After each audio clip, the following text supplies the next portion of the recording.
A short while ago we discussed Windows 10 Cloud and the rumours thereof. Now we have an official announcement and reveal of this very same thing, except that's not what it's called. It is indeed called Windows 10 S, and it is pretty much what you expect, a cut down version of Windows 10 with a fair amount of restrictions and limitations as you might expect.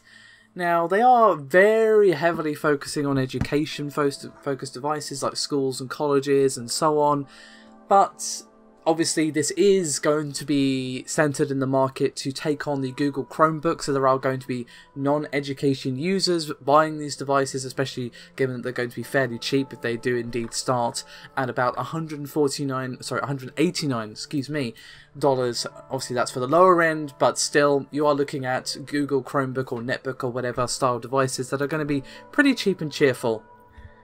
So you might ask, well, what are these limitations? Well, the main thing is that you can only get things from the Windows Store. This is for everything, apps and games, and obviously this includes basic stuff like an internet browser and whatever. Now, they do say that as long as something is on the Windows Store, you can download and use it, so you can use, Google Chrome or whatever it happens to be, but it has to be on the Windows 10 Store.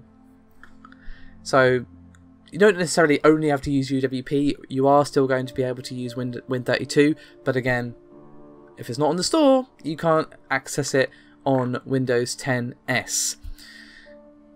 So you might wonder, well, can you upgrade? And the answer is yes, actually you can.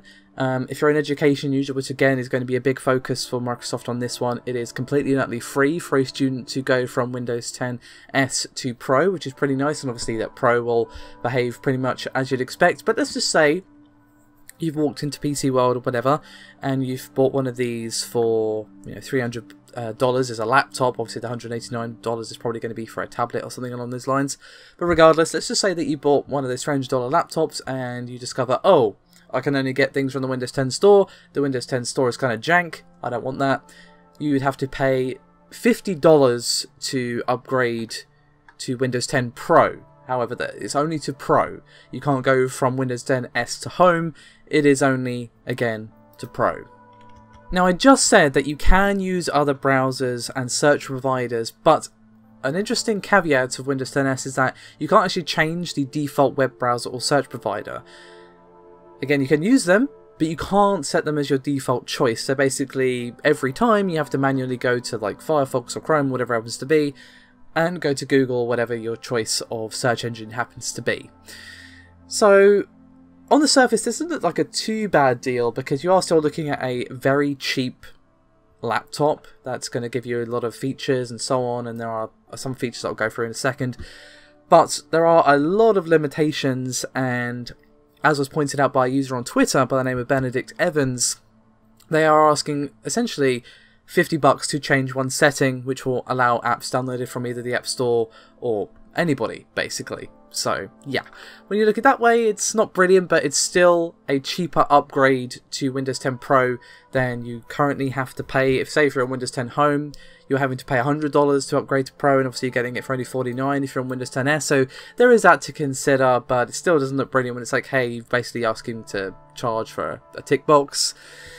But, yeah.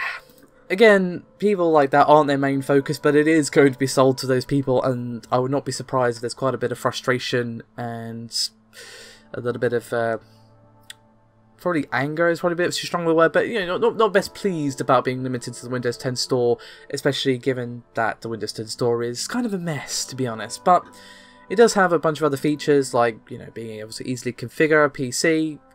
You get a configuration, put that configuration onto a USB stick, and you can then copy that same configuration onto a bunch of machines. Again, this is very much focused on the schools and so on, and it's going to have faster logins and a bunch of other stuff. It is streamlined, it is cut down. It's hardly a shock that it has limitations. So do Google Chromebooks, but yeah, still some caveats to keep in mind.